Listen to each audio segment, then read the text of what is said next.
आज हम एनसीईआरटी कक्षा 6 विज्ञान के अध्याय 6 हमारे आसपास की सामग्री को बिल्कुल आसान भाषा में समझेंगे। और अगर आप कक्षा 6 के एनसीईआरटी के बाकी अध्याय को इसी तरह सरल भाषा में समझना चाहते हैं तो हमारे चैनल पर उनके वीडियो अपलोड है। ये अध्याय 6 है, यानी कि हम पीछे के अध्यायों को पहले ही पढ़ लिए हैं, तो आप चाहें तो बाद में जाकर इस वीडियो को देख सकते हैं। तो चलिए बिना समय गवाए शुरू करते हैं। सबसे पहले हम बात करेंगे हमारे आसपास की सामग्री के बारे में। बच्चों, सबसे पहले हम समझेंगे कि सामग्री क्या होता है। पता है आपको, हम अपने चारों ओर बहुत सारी वस्तुएं देखते हैं, जैसे कि मेज, कुर्सी, किताब, ग्लास, बोतल, कपड़े या खिलौने। इन सभी वस्तुओं को बनाने के लिए अलग अलग सामग्री का उपयोग किया जाता है। यहाँ पर थोड़ा और अच्छे से समझते हैं हम।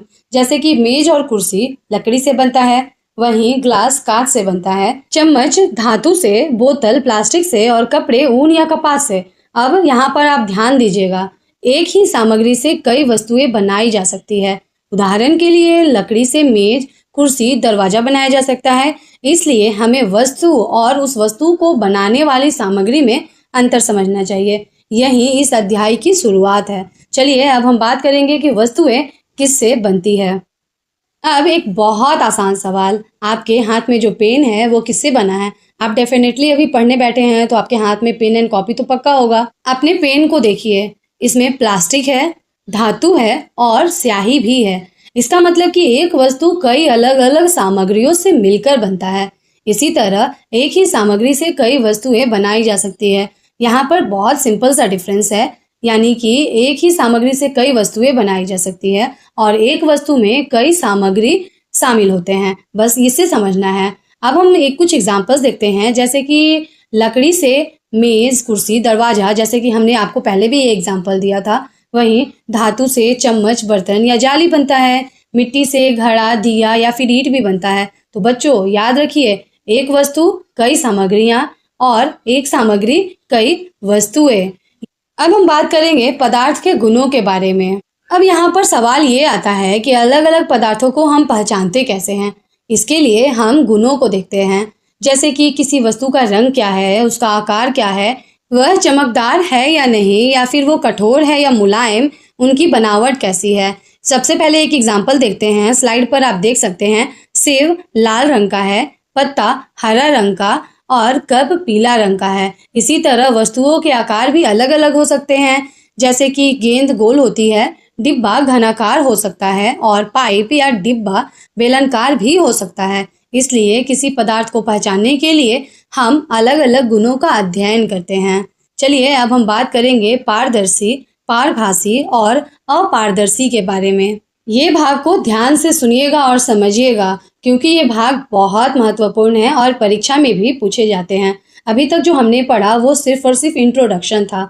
चलिए अब सबसे पहले समझते हैं कि पारदर्शी पदार्थ क्या होते हैं। पता है आपको, जिन पदार्थों से प्रकाश आसानी से पार हो जाता है और दूसरी तरफ की वस्तु साफ साफ दिखाई देती है, उन्हें पारदर्शी कहते हैं, जैसे कि साफ कांच या साफ पानी।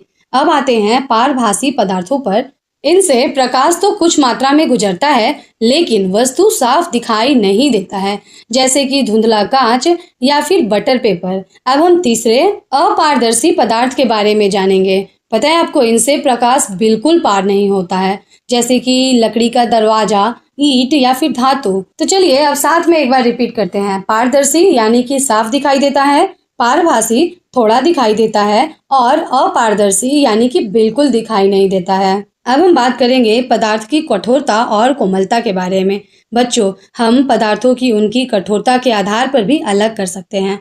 पता है आपको, जो पदार्थ आसानी से दबते, मुड़ते या खरोचे नहीं जाते हैं, उन्हें कठोर पदार्थ कहते हैं, जैसे कि पत्थर, लोहे की चाबी या फिर कील।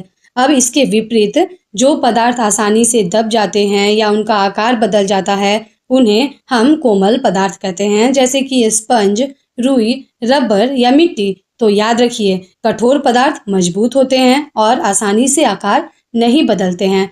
वहीं कोमल पदार्थ को आसानी से दबाया और मोड़ा जा सकता है।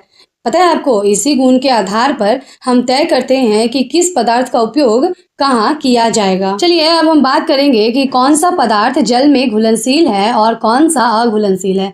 इसके लिए एक प्रयोग करते हैं। आप एक ग्लास लीजिए, उसमें पानी डालिए और उसमें थोड़ा सा नमक डालिए।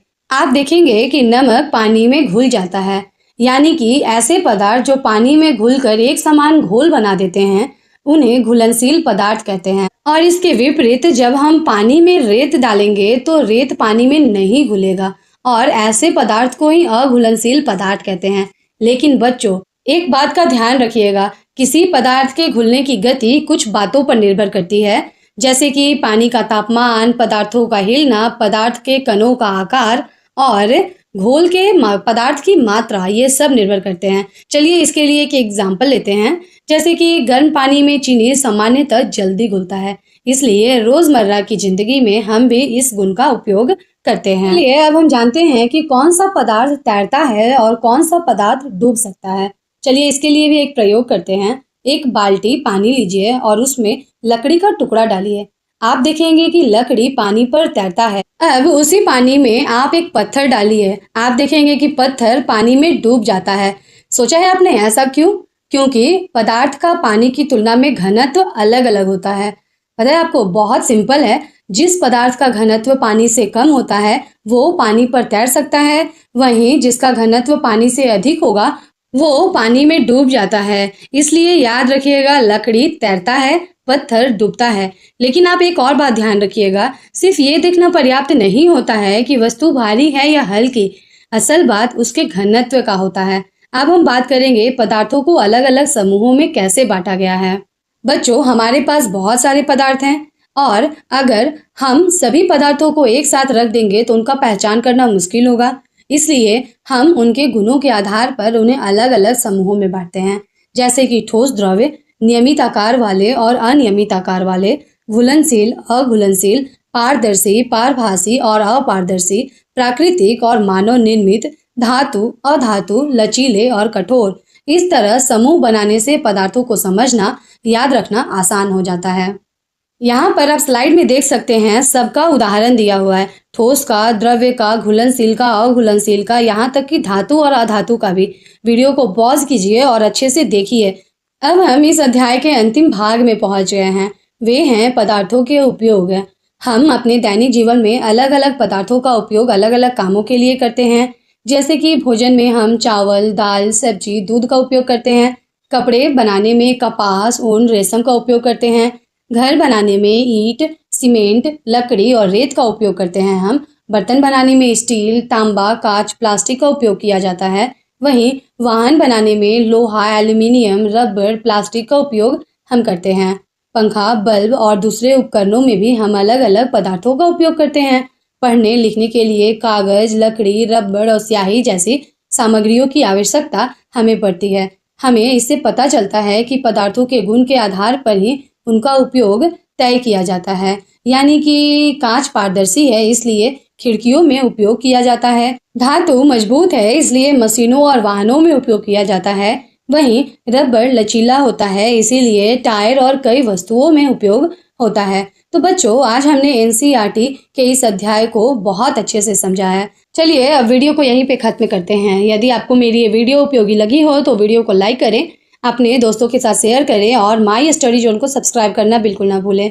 फिर मिलेंगे आपसे एक नई वीडियो के साथ में। तब तक के लिए धन्यवाद। जय हिंद।